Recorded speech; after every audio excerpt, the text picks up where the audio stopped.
नमस्कार, चार का चक्रव्यूह में आपका स्वागत है। मैं हूं आपके साथ अंशिका। नेता हो या अपराधी, आतंकी हो या जिहादी, कौन किसके चक्रव्यूह में फंसा, इस शो में आपको विस्तार से बताएंगे। चक्रव्यूह में आज सबसे पहले बात चीनी जासूस के चक्रकाल में फंसे राहुल गांधी की, जो नेपाल के सबसे बड़े क्लब में इसी चीनी जासूस कहे जाने वाली महिला के साथ पार्टी करते दिखाई दिए। फिर बात करेंगे हिंसा के चक्रकाल में फंसे अशोक गहलोत की, जिनके रहते ईद के दिन जोधपुर को दहलाया गया और सरकार मूक दर्शक बनी देखती रही। चक्रव्यूह की तीसरी खबर में बात करेंगे जंगल राज के चक्रकाल में फंसी ममता बनर्जी की, जिनसे मुर्शिदाबाद में कॉलेज छात्रा की दिन दहाड़े हत्या मामले में बीजेपी के शुवेंदु अधिकारी ने इस्तीफा मांगा है। चौथी और आखिरी खबर में बात करेंगे विवादों में फंसे टीएमसी सांसद शत्रुघ्न सिन्हा की, जिन पर अभिनेत्री पूजा मिश्रा ने सेक्स स्कैम का आरोप लगाया है। चलिए शुरुआत करते हैं चक्रव्यूह की, और सबसे पहले बात नेपाल में पार्टी करने के चक्कर में फंसे कांग्रेस के युवराज राहुल गांधी की। सोशल मीडिया पर राहुल गांधी के दो वीडियो वायरल हुए। ये वीडियो नेपाल के Lord of the drinks club के बताए जा रहे हैं। एक वीडियो में तो राहुल गांधी शराब की बोतलों के आगे फोन चलाते नजर आ रहे हैं, और दूसरी तरफ दूसरी वीडियो में एक लड़की के साथ खड़े हैं और बड़े ही मजे से उस लड़की के साथ कानाफूसी कर बात करते दिखाई दे रहे हैं। अब राहुल गांधी के साथ इस वीडियो में दिखाई देने वाली लड़की चीनी नागरिक लग रही है, जिसे लेकर कयास लगाए जा रहे हैं कि वो चीनी राजदूत हाउ यांकी है, जिस पर काफी समय से नेपाल में चीन के लिए भारत के खिलाफ जासूसी के आरोप लगते आए हैं। ये वही चीनी राजदूत है जिसे लेकर जुलाई 2020 में नेपाल के तत्कालीन प्रधानमंत्री केपी शर्मा ओली को हनी ट्रैप में फंसाने की खबरें सामने आई थी। खबर आई थी कि यांकी के कहने पर ही ओली ने एक नक्शा पास करवाया था, जिसमें उत्तराखंड के 3 जगह कालापानी, लिम्पियाधुरा और लिपू लेक को अपना हिस्सा बताया गया था। इसके अलावा नेपाल के कुछ इलाकों पर चीन की ओर से अतिक्रमण करने की भी खबरें सामने आई थी। कहा गया था कि सेक्स टेप की वजह से ओली इस अतिक्रमण को लेकर चुप हैं। इन सभी बातों के बीच कहा जा रहा है कि राहुल गांधी काठमांडू में अपनी दोस्त सुमनिमा उदास की शादी में शामिल होने गए हैं। ये वही महिला है जो अक्सर भारत विरोधी एजेंडे के कारण सुर्खियों में रहती है। नेपाल और भारत के बीच जब नक्शे को लेकर तनाव चल रहा था, तब भी उन्होंने उस दौरान भड़काऊ बातें की थी। ऐसे ही कोरोना महामारी के दौरान भी सुमनिमा ने भारत सरकार के खिलाफ जहर उगलने का काम किया था। वहीं देश में इतना उत्पाद मचा है, और इस बीच राहुल गांधी फिर एक बार पार्टी को छोड़ छुट्टी मनाने चले गए हैं, और छुट्टी मनाने भी वो ऐसे ही नहीं, भारत विरोधियों के साथ पहुंचे हैं। अब राहुल गांधी पर सवाल उठने लाजमी है कि आखिर वो देशद्रोहियों के साथ कर क्या रहे हैं। इसी बीच बीजेपी की ओर से राहुल पर इन्हीं बातों को लेकर हमले किए जा रहे हैं, तो कांग्रेस पार्टी बीजेपी पर उलटवार कर रही है और राहुल गांधी के बचाव में कहती नजर आ रही है कि दोस्त की शादी में जाना गुनाह तो नहीं है। लेकिन मुद्दा ये नहीं है कि राहुल गांधी पार्टी कर रहे हैं, मुद्दा ये है कि राहुल गांधी किसके साथ पार्टी कर रहे हैं। हर बार वो जरूरत के समय में पार्टी को छोड़कर अपने मजे करने छुट्टी पर चले जाते हैं और फिर राजनीति करने के लिए बीजेपी को घेरने लगते हैं। लेकिन अब राहुल के इस वायरल वीडियो के बाद जनता उनसे सवाल कर रही है, जिसका जवाब तो उन्हें देना ही होगा। इधर दोस्त की शादी में गए राहुल गांधी फंस गए, और वहां राजस्थान में ईद के मौके पर भड़की हिंसा के बाद गहलोत सरकार सवालों के घेरे में आ गई है। राजस्थान के जोधपुर में ईद के मौके पर जमकर बवाल हुआ। जोधपुर के जालोरी गेट इलाके में 2 मई की रात हुई हिंसा के बाद 3 मई को भी पत्थरबाजी और आगजनी की घटनाएं हुई। काफी समझाने के बावजूद भीड़ ने लौटने से इनकार कर दिया। इसके बाद पुलिस और भीड़ के बीच खींचतान और हाथापाई हुई। मामला बढ़ता देख पुलिस ने लाठीचार्ज किया, जिसके बाद भीड़ भाग खड़ी हुई। उपद्रव के बाद प्रशासन ने जोधपुर के 10 इलाकों में कर्फ्यू भी लगा दिया। अब हिंदू नववर्ष के समय जिस तरह से हिंदुओं की रैली को निशाना बनाया गया और हिंसा को अंजाम दिया गया, उसी तरह से ईद के मौकों पर भी 2 समुदायों के बीच हिंसा भड़क उठी। ऐसे में गहलोत सरकार पर सवाल उठ रहे हैं कि लगातार हिंसा की घटनाओं को अंजाम दिया जा रहा है, लेकिन सरकार इस पर अपनी आंखें बंद क्यों करके बैठी है। हिंदू नववर्ष पर भड़की हिंसा के बाद भी गहलोत प्रशासन की सुरक्षा व्यवस्था की हवा निकली ही रही, उस पर सरकार की ओर से ध्यान नहीं दिया गया।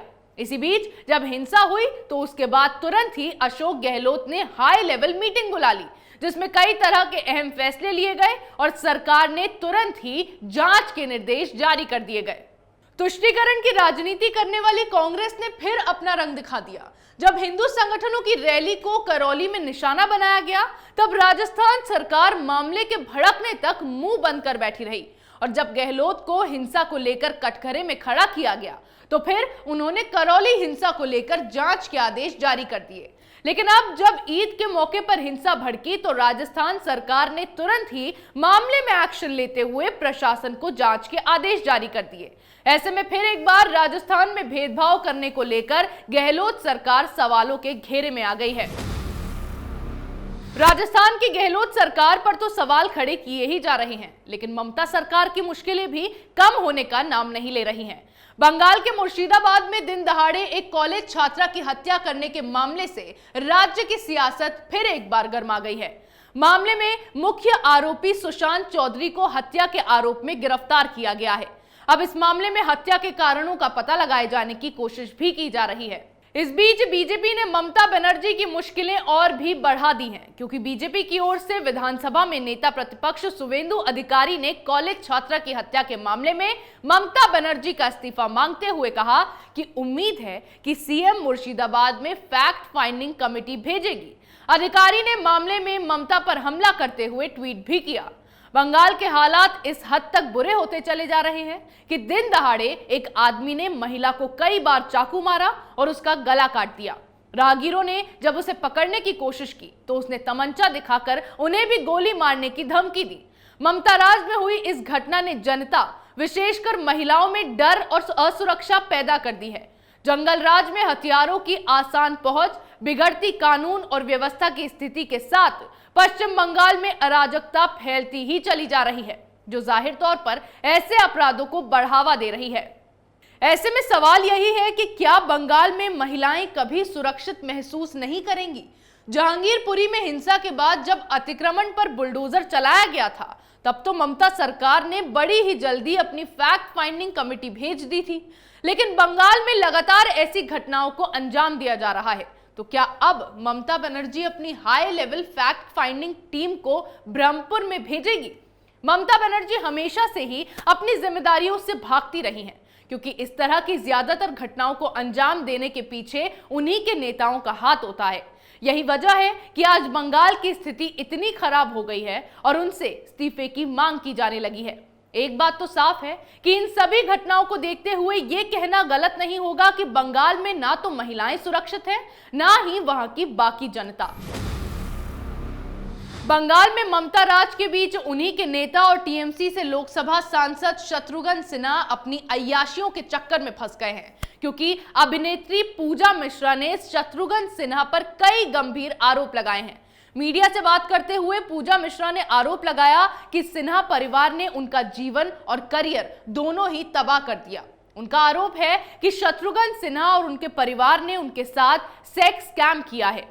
पूजा मिश्रा के मुताबिक उनकी वर्जिनिटी बेचकर शत्रुघ्न सिन्हा ने अपनी बेटी सोनाक्षी को स्टार बनाया है। ऐसा उनके साथ 17 वर्षों तक किया गया। उन्होंने सिन्हा परिवार को दोगला बताते हुए कहा है कि मुंबई में शत्रुघ्न सिन्हा की पत्नी पूनम सिन्हा ने उनके पिता का ब्रेन वॉश करते हुए यह बताया था कि बॉलीवुड में केवल वैश्याएं काम करती है। पूजा का कहना है कि उनका पत्ता काटने और अपनी बेटी के लिए जगह बनाने के लिए पूनम सिन्हा ने ऐसा बोला था।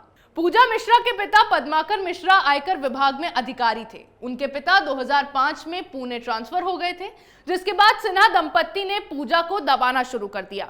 तब पूजा वीडियोकॉन के गेस्ट हाउस में ठहरी हुई थी और उन पर सिन्हा दंपत्ति काला जादू भी करवाते थे। उन्होंने अपनी 35 फिल्में चुराने का आरोप लगाते हुए कहा कि सिन्हा परिवार को यह डर था कि पूजा उनसे ज्यादा लोकप्रिय ना बन जाए। इसके अलावा पूजा मिश्रा ने यह आरोप लगाया कि उनके पिता ने शत्रुघ्न सिन्हा और उनके दोस्तों की कई बार करोड़ों रुपयों की मदद की, लेकिन अब यही लोग उनके पीछे हाथ धोकर पड़ गए हैं। पूजा के अनुसार उनके पिता और बिहारी बाबू एक अच्छे दोस्त हुआ करते थे और इनकम टैक्स में रहते हुए उन्होंने सैकड़ों करोड़ों रुपए से सिन्हा की मदद की। हैरान करने वाली बात जो पूजा ने बताई वो ये कि जब वो सिंगापुर से शॉपिंग करके आती थी तो सिन्हा परिवार के लोग उनके घर में घुसकर उनकी चीजें चुरा लेते थे और सोनाक्षी सिन्हा को पहनाते थे। फिर अखबार में उन्हीं पोशाकों में सोनाक्षी सिन्हा की तस्वीरें छपवाई जाती थी। सिन्हा परिवार ने पूजा के मीडिया कॉल्स भी टर्मिनेट करवा दिए। इसके साथ ही बेहोशी की हालत में उनका देह व्यापार भी करवाया। ऐसे ही पूजा की वर्जिनिटी बेच-बेचकर सोनाक्षी सिन्हा फैशन डिजाइनर बनने वाली थी, लेकिन वो अभिनेत्री बन गई।